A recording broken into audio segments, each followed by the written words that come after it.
Coucou mes gazelles, bienvenue pour cette capsule du week-end, j'espère que vous allez bien, que vous vous portez tous très bien et que cette semaine s'est bien passée. Comme d'habitude, on va faire cette guidance générale pour voir un petit peu les énergies qui gravitent autour de nous ce week-end. Et au niveau des énergies dominantes, bon, soit tu te détaches de quelqu'un, soit quelqu'un se détache de toi, mais en fait il y a un sentiment de rejet, il y a un sentiment d'abandon qui ressort là, on nous pousse en fait, on nous pousse à travailler d'anciennes blessures qui ressortent sous différentes formes, sous des schémas répétitifs aussi, sous différents profils. En tout cas, sous différentes personnes qui ont des profils similaires. C'est pour ça que je te parle de schémas répétitifs. Soit c'est toi qui te mets à l'écart parce que tu as envie et tu as besoin de te protéger. Soit on se met à l'écart de toi et tu as du mal à si tu n'as pas du mal à le comprendre, tu as quand même du mal à l'accepter. Ce qui peut tout à fait se comprendre d'ailleurs, tu vois. Donc on essaye d'avancer, on essaye d'aller de l'avant, mais c'est difficile. La blessure est profonde, la déception est énorme. Il y a beaucoup d'émotions en fait dans ce tirage-là. Qui ressort déjà. On est seulement aux énergies dominantes et il y a déjà beaucoup d'émotions qui ressortent de là parce que en fait je te ressens fragile, je te ressens à fleur de peau et pour certains d'entre vous en fait l'un de vous s'est mis en retrait pour se protéger de quelque chose qu'il ne maîtrise pas. Ou en tout cas qu'il n'a pas la sensation de maîtriser, il ou elle. Peut-être que c'est toi qui t'es mis en retrait. Sache que si c'est toi qui t'es mis en retrait, en fait, on comprend pas pourquoi tu l'as fait. On comprend pas pourquoi tu le fais. Peut-être qu'on t'a donné l'occasion d'expliquer ton choix, mais ça n'a pas été clair. Peut-être que c'est toi qui as donné l'occasion à ton autre ou à quelqu'un de ton entourage de s'expliquer, mais encore une fois les explications t'ont laissé perplexe, ça t'a laissé un petit peu entre guillemets sur ta faim, donc tu as du mal à encapsuler tout ça, tu as du mal à laisser aller, c'est tout à fait normal. On te demande effectivement d'essayer d'accepter cette distance. Alors j'ai pas l'impression en fait que ce soit une distance définitive, mais j'ai l'impression par contre, et ça c'est un message qui pique, pardon, mais j'ai l'impression que cette distance va changer la nature de vos rapports quand vous reprendrez contact. C'est-à-dire que j'ai l'impression qu'à la reprise de contact, on ne sera plus sur quelque chose d'aussi puissant, d'aussi magnétique, voire même d'aussi sincère. C'est comme si quelque chose était en train de se briser et que vous aurez du mal à le réparer pour passer au-dessus, pour passer au-delà. Après, libre à vous de choisir la suite à donner, la façon dont vous souhaitez continuer, si vous souhaitez continuer à garder contact ou pas, d'ailleurs. Quand je te parle de ça, on est aussi bien dans le sentimental que dans l'amical ou le familial, d'accord? Ça peut être deux membres d'une même famille qui s'éloignent, il y a eu comme un désaccord, il y a quelque chose qui s'est brisé de toute façon, et c'est quelque chose, je te le dis de suite, c'est quelque chose qui va rester marqué, en fait, qui va rester marquant. C'est pour ça que ça va changer vos rapports. Visiblement, c'est destiné à changer de toute façon. C'est comme si vous aviez pris une mauvaise direction ou quelque chose qui de toute façon n'allait pas vous rendre heureux l'un comme l'autre, ou en tout cas pas à la même échelle. La balance était déjà déséquilibrée. Du coup, c'est comme si cet éloignement était quelque part un mal pour un bien, pour vous réparer tous les deux, pour vous aider à réfléchir, pour vous aider à évoluer. Mais pour la personne qui se sent rejetée, qui se sent abandonnée, là effectivement ici, il ressort quand même une épreuve supplémentaire, quelque chose de très difficile. Oh, il y a eu des larmes. Il y a eu des larmes. Il y a eu beaucoup d'émotions et il y a comme cette frustration de ne pas avoir pu et de ne toujours pas pouvoir s'exprimer à ce sujet. Pas parce que tu n'as pas les mots, pas parce que tu n'as pas réussi à peser tes mots, mais parce qu'en fait t'as pas l'impression qu'on t'en a donné l'occasion.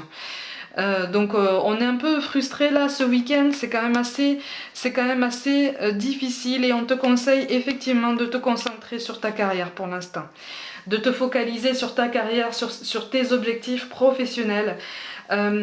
pour lesquels tu vois vraiment en fait les choses arriver, pour lesquels tu as ressenti visiblement une frustration aussi pendant un temps là, et là tu commences à avoir des solutions. Alors c'est quelque chose qui est censé se mettre en place avec beaucoup de lenteur aussi, donc on t'appelle à beaucoup de constance, beaucoup de courage, tu en fais déjà preuve de toute façon, mais là c'est comme si c'est comme si au fond de toi tu sentais que le relationnel allait passer au second plan ce week-end. Pour te permettre d'évoluer et d'avancer vraiment en confiance et avec un petit peu plus d'aisance, d'accord? C'est comme si on te disait un pas après l'autre, chaque chose en son temps, ordonne tes idées, ordonne tes priorités. Là, si on s'éloigne de toi, concentre-toi sur ta carrière, concentre-toi sur ton professionnel. Si tu n'es plus en âge, si tu es en âge de la retraite, concentre-toi sur un projet associatif, sur quelque chose qui de toute façon va te donner l'impression d'occuper une nouvelle place en fait, une nouvelle utilité, quelque chose qui va t'aider justement à trouver cet enthousiasme que tu sembles avoir perdu. Il y a quand même une vraie blessure qui ressort ici, hein. Quel que soit ton âge, quelle que soit ton histoire, il y a une vraie blessure, une vraie sensation de rejet en fait. Mm. Alors pour certains, il est question d'un rejet entre... Alors ça c'est très particulier, c'est très précis comme message, mais visiblement pour certains, pour une toute petite partie d'entre vous, il s'agit d'un accord que vous avez passé, que tu as passé avec ton collègue avec qui visiblement il y a eu une affinité, il y a eu un magnétisme, il y a potentiellement eu un rapprochement, mais l'un ou l'autre a décidé... de prendre ses distances en fait, tu vois, de poser une barrière. C'est comme si l'un avait dit à l'autre, écoute, on reste collègues, il vaut mieux qu'on en reste là, il vaut mieux qu'on fasse la part des choses, parce que là on est en train de prendre une mauvaise direction. C'est comme si ça avait affecté la qualité de votre travail en équipe potentiellement, donc on est en train de poser des barrières. Aïe aïe aïe aïe aïe aïe aïe, il y a beaucoup de douleur émotionnelle quand même, hein. Il y a vraiment une sensation de rejet ou d'abandon, mais il y a un sentiment d'injustice générale en fait qui fait que tu es en colère. Moi je te ressens en colère, je te ressens en ébullition, je te ressens avoir du mal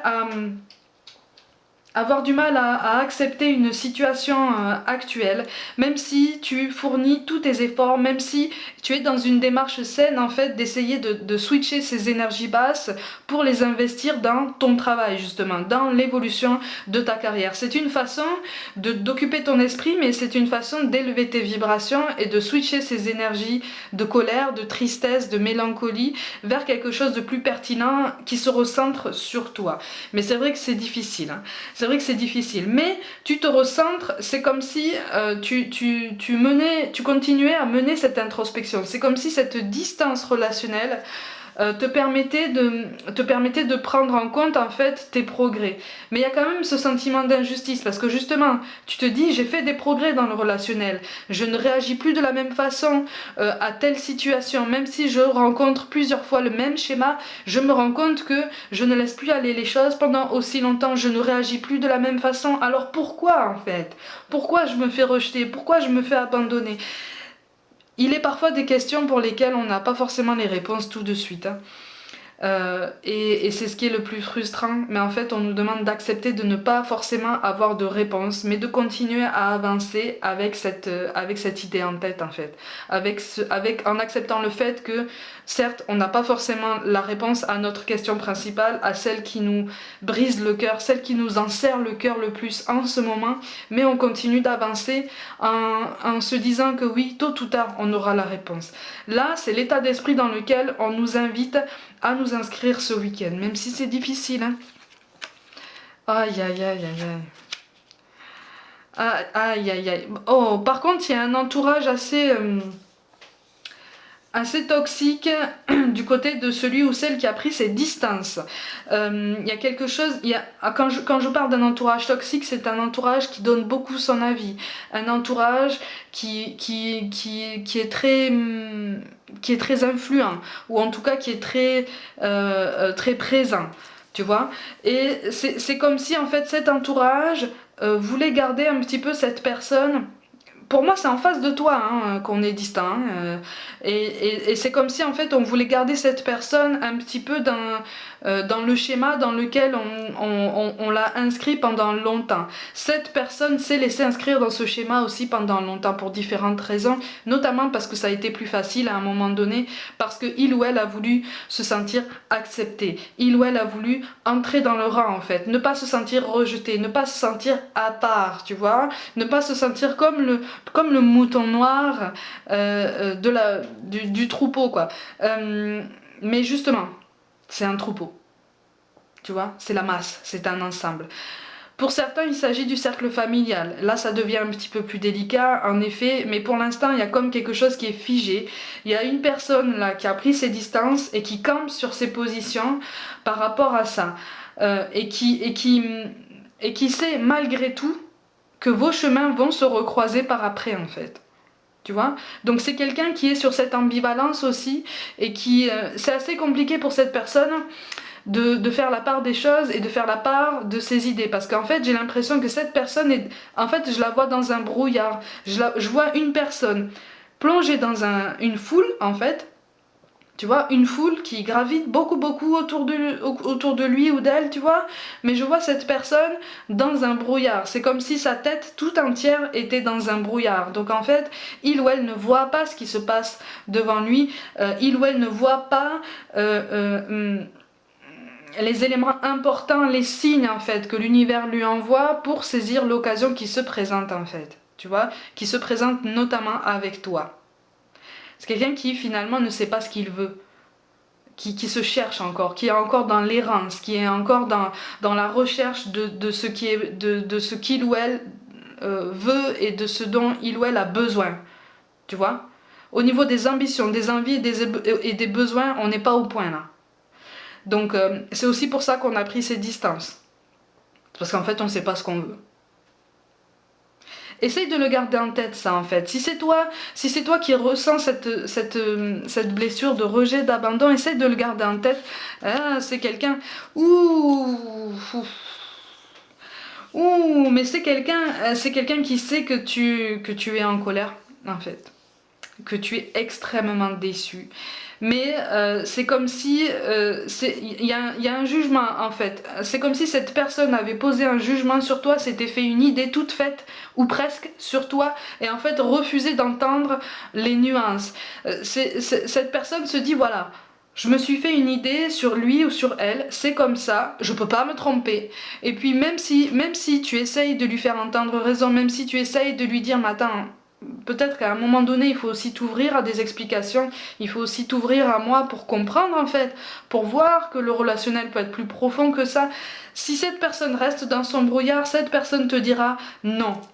Tu vois, cette personne est dans le blocage, hein. On est dans le statu quo, on est dans le... Voilà, on laisse aller la situation, on laisse la situation se tasser, et puis de toute façon ça va bien s'arranger tout seul. Voilà, on est un petit peu sur cette mentalité pour l'instant, tu vois. C'est ça aussi qui alimente visiblement ta frustration et ta colère. Par contre, encore une fois, là, l'entourage a parfaitement conscience de son influence hein, sur cette personne. Tu vois ? Parfaitement conscience. Tu vois, tu as la carte de l'indécis, bah tiens, qui tombe à l'envers en plus. Bah alors là, c'est encore pire. On n'est pas sorti du sable, hein, ma gazelle. Hein. On n'est pas sorti du sable. Aïe, aïe, aïe, aïe, aïe. Bon, c'est quelqu'un qui ne sait pas ce qu'il veut. Qui avance avec beaucoup de prudence. Tu as un profil atypique. Hein. Tu as un profil atypique et tu as une expérience de la vie qui est quand même différente. Et c'est quelque chose... Ça fait mal au cœur ce tirage là. Ça fait mal au cœur parce qu'en fait, pour la personne, j'ai vraiment l'impression que c'est toi en fait qui a cette impression de rejet, cette impression d'abandon. Et là c'est comme si ton cœur était en morceaux en fait. C'est comme si ton cœur était brisé et comme si tu te disais mais en fait... à chaque fois c'est pareil, à chaque fois j'ai mal, à chaque fois je ressens toutes ces blessures là, tu te poses beaucoup de questions. Sache qu'en fait, il n'y a pas de malédiction ou de trucs comme ça, tu vois ce que je veux dire, c'est un grand mot, hein, mais tu comprends mon propos quand je dis ça, tu vois. Mais c'est juste que tu es à un carrefour de ta vie, toi aussi. Ouh, il y a beaucoup d'émotions qui ressortent là. Tu as un carrefour de ta vie qui fait que prends cette solitude comme une opportunité d'avancer seul, de te retrouver et de réfléchir réellement à ce que tu veux. Parce que peut-être que ce que tu veux, c'est pas avec cette personne. Tu vois? Tu vois ce que je veux dire? Peut-être que ce que tu veux, c'est pas avec cette personne. Parce qu'en fait, moi je ressens beaucoup de prudence en face de toi, mais c'est une prudence liée à un manque de maturité, à un manque de clairvoyance, à une peur aussi, une peur de ne pas être à la hauteur. Mais ça, c'est quelque chose qu'on a du mal à s'avouer parce qu'il y a quand même beaucoup de fierté qui ressort en face de toi. Il y a beaucoup d'ego, beaucoup de suffisance aussi, ou en tout cas de ce qui peut apparaître comme de la suffisance. Et, euh, et c'est quelque chose qu'on aura du mal à admettre, tu vois. Ne tombe pas en fait dans cette idée que tu ne mérites pas l'amour, que tu ne mérites pas d'être aimé. Non, non, tu le mérites tout autant qu'un autre, d'accord? C'est juste que là, on te pousse à entrer dans une période de réflexion. Non seulement à continuer ton introspection, que tu mènes déjà avec beaucoup de cœur et comme un chef, hein, sois assuré qu'en fait on t'encourage et on est fier de toi. Mais y a une remise en question peut-être de tes ambitions, tu vois, de tes ambitions personnelles au niveau relationnel. Est-ce que c'est vraiment le profil qui te convient? Est-ce qu'il faudrait pas revoir tes attentes? Est-ce qu'il faudrait pas peut-être couper court avec cette personne ou en tout cas accepter cette distance et te dire que finalement c'est peut-être pas avec cette personne que tu souhaites avancer. Te donner le temps en fait de réfléchir. Tu vois, ça fait mal, hein. Ça fait mal, j'entends. Pourtant, tu vois, tu as la carte du soleil. Il y a beaucoup d'émotions qui ressortent de tout ça parce qu'en fait, il y a un très grand sentiment d'injustice. Un très grand sentiment d'injustice et comme je te comprends. Comme je te comprends. Sache que de toute façon, tu vas pouvoir bientôt avoir une conversation. Encore une fois, je te parlais de conversation en début de tirage. C'est une conversation pendant laquelle tu peux avoir des réponses, effectivement. Mais c'est une... Si elle n'a pas déjà eu lieu, hein, mais pour moi c'est une conversation qui est nécessaire, mais qui, pour beaucoup d'entre vous, en fait, va laisser place à une période de latence, à une période peut-être de coupure de contact, vraiment totale, ou voire très très très très en pointillé, vraiment très très très légère, pour t'aider à réfléchir. Parce que là c'est comme si, en fait c'est comme si les énergies allaient basculer. Là c'est comme si cette personne te disait écoute j'ai besoin de réfléchir, je prends mes distances. Et puis à un moment donné quand il y aura cette conversation, c'est comme si toi tu allais te dire ah écoute, toi tu as réfléchi, tu as pris le temps de réfléchir, tu m'as repoussé, tu m'as abandonné, maintenant c'est moi qui réfléchis. Tu vois ? Maintenant, c'est moi qui ai besoin de revoir un petit peu comment je peux placer mes pions, tu vois. Parce que la partie d'échecs prend un autre tournant. On est sur ça. On est sur une partie d'échecs, en fait, que tu ne mènes pas pour l'instant. Et dans quelques temps, pour moi, il y a une main tendue, il y a une reprise de contact, mais qui va venir d'en face. Et qui va te donner l'occasion, en fait, de donner un nouveau tournant. Et de prendre la main sur cette partie d'échecs, tu vois.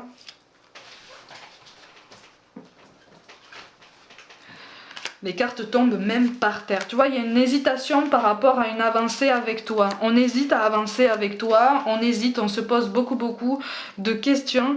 Mais visiblement, en fait, quand comment je peux te dire ça?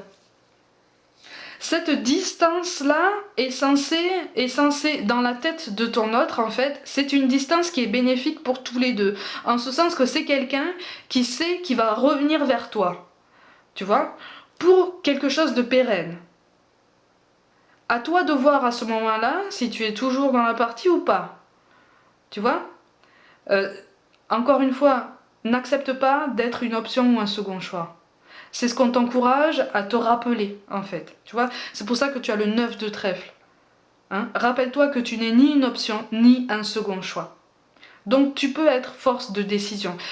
Tu vois, avec la dame de pique là, en fait c'est toi, ça peut être un homme, attention, tu peux être une femme, tu peux être un homme, mais quand les énergies vont switcher, tu vas le sentir et c'est toi après qui va prendre une décision. C'est toi qui va avoir un choix en fait. On va te poser un choix, on va te faire une proposition parce que pour certains d'entre vous, en face on est quand même très empreint de fierté. Donc on n'est même pas sur un choix qu'on va te poser, dans sa tête, à lui ou à elle, cette personne va te faire une proposition. Mais en fait, c'est un choix, hein, d'accord? C'est un choix. Donne-toi le choix. Donne-toi le choix de réfléchir.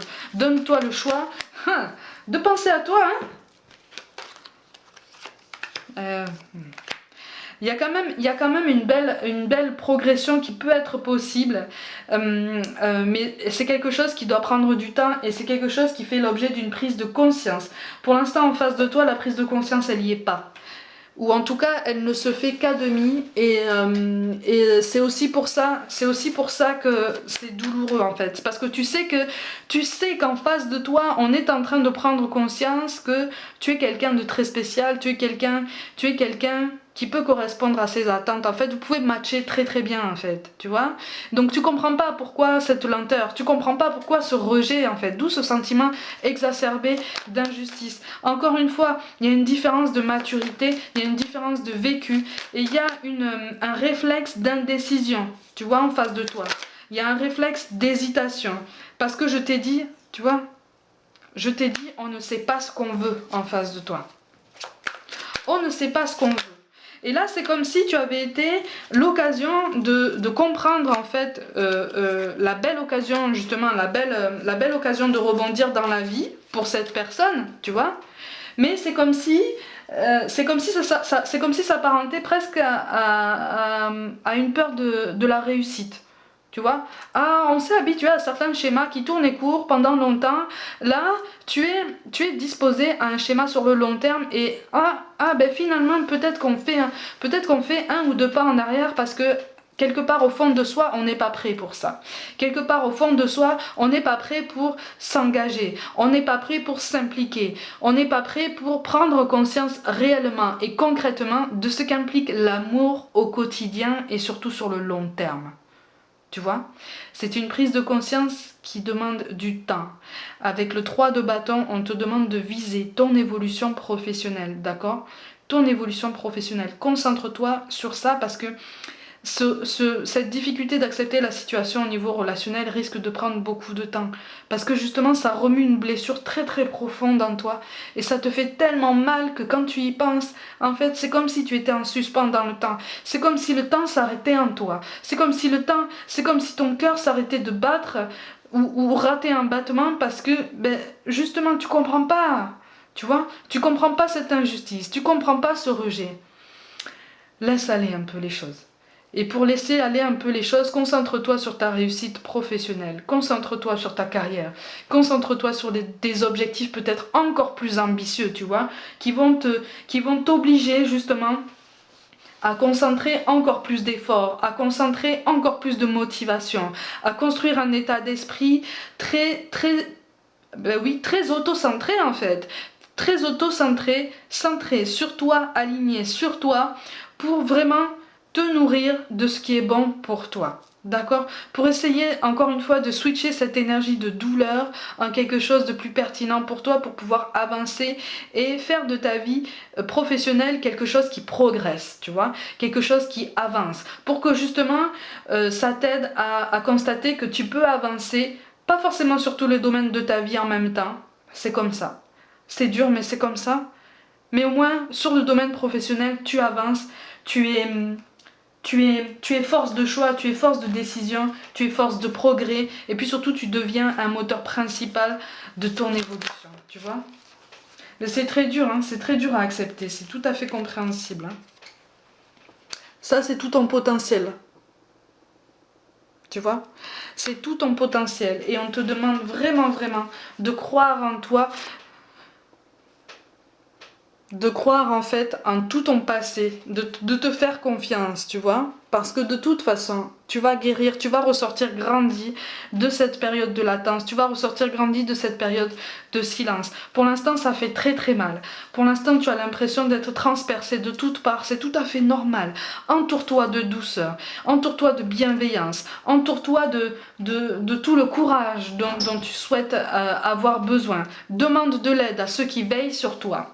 Tu vois, essaye de te mettre en réception optimale pour comprendre tous les signes qu'on t'envoie. Parce qu'en fait, on peut t'envoyer des signes, mais ne te bloque pas sur, par exemple, des synchronicités par des heures miroirs. Il n'y a pas que les heures miroirs. Il y a les chansons que tu entends à la radio. Il y a les plaques minéralogiques. Il y a les panneaux publicitaires. Il y a les animaux qui peuvent croiser ta route. Il y a tout plein de choses en fait. Une conversation que tu entends comme ça dans la rue ou au bureau qui ne te concerne pas mais qui te donne la réponse à ta question, qui te donne un élément pour essayer d'avancer, pour t'aider à avancer, tu vois. Les signes sont partout, mais quand on est plongé dans la douleur, quand on est plongé dans la tristesse et dans la détresse, on ne les voit pas parce que souvent ils sont très très subtils. Ne te bloque pas à une forme particulière des signes que tu peux recevoir. Ils sont partout et ils sont sous toutes ces formes. Tu vois, pour tout te dire, hein, pour avoir eu confirmation personnellement, qu'en fait, c'est pour ça que je te dis ça, c'est parce que j'ai eu moi-même confirmation que de toute façon, ceux qui veillent sur toi t'apparaîtront sous toutes les formes imaginables en fait pour t'aider à te guider, tu vois, pour t'aider à avancer. Mais on compte sur toi en fait pour être beaucoup plus dans la réception, beaucoup plus ouvert à la diversité des signes que tu peux recevoir si tu en demandes avec tout ton cœur. Ne t'inquiète pas, tu vas rebondir, ma gazelle, tu vois.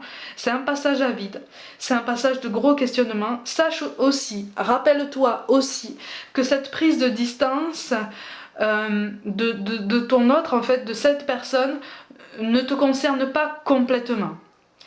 Il y a des choses pour les trois quarts en fait, vraiment pour la grande partie des questionnements en fait qui tournent en toi, ce sont des questions qui concernent seulement cette personne, qui concernent ses angoisses, qui concernent ses peurs, son avancée personnelle, sa progression spirituelle, son gain de maturité, son apprentissage pour être plus mature, pour prendre des décisions, pour comprendre en quoi consiste l'amour au quotidien, vraiment de façon concrète. Et puis pour que cette personne se sente prête à s'engager réellement, pour ne pas faire les choses à la légère, tu vois. Donc les trois quarts des questions qui te taraudent là ne concernent que cette personne-là. Ce sont des questions qui lui appartiennent en fait. Ça ne te concerne même pas. Tu vois? Si ça peut t'aider à soulager un peu ton cœur et ta peine, dis-toi ça. Tu vois? Toi, tu as fait de ton mieux. Tu as fait de ton mieux. Même si tu n'as pas forcément réussi à t'exprimer, même si tu n'as pas l'impression qu'on t'a écouté, tu as fait de ton mieux. Tu vois? Donc, concentre-toi sur d'autres domaines de ta vie. À un moment donné, les choses vont se décanter aussi au niveau relationnel. Ne t'inquiète pas. Ça va prendre du temps. C'est normal. Visiblement, c'est normal pour justement te laisser le temps de respirer et de te reconstruire. Et puis pour laisser le temps à cette personne de prendre conscience qu'il n'y a pas de hasard et que tu es peut-être la personne de sa vie. Tu peux pas. C'est un travail que tu ne peux pas faire à sa place. Tu vois? C'est d'autant plus rageant, mais si ça peut t'aider à soulager ce sentiment de colère et de tristesse, ou en tout cas à comprendre que cette colère et cette tristesse, tu peux la réinvestir plus sainement dans d'autres domaines de ta vie pour t'aider à lâcher prise sur le reste. Si au moins j'aide l'un ou l'une d'entre vous avec ce tirage-là, pour moi j'ai tout gagné déjà, tu vois. On nous encourage à soulager notre peine en nous concentrant sur le travail. T'inquiète pas, les choses suivent leur cours, les énergies travaillent en toi, autour de ton autre, mais ton autre aussi a besoin de faire le tri dans son entourage. Et ça aussi, c'est quelque chose que tu ne peux pas faire à sa place. Tu vois? C'est une question d'état d'esprit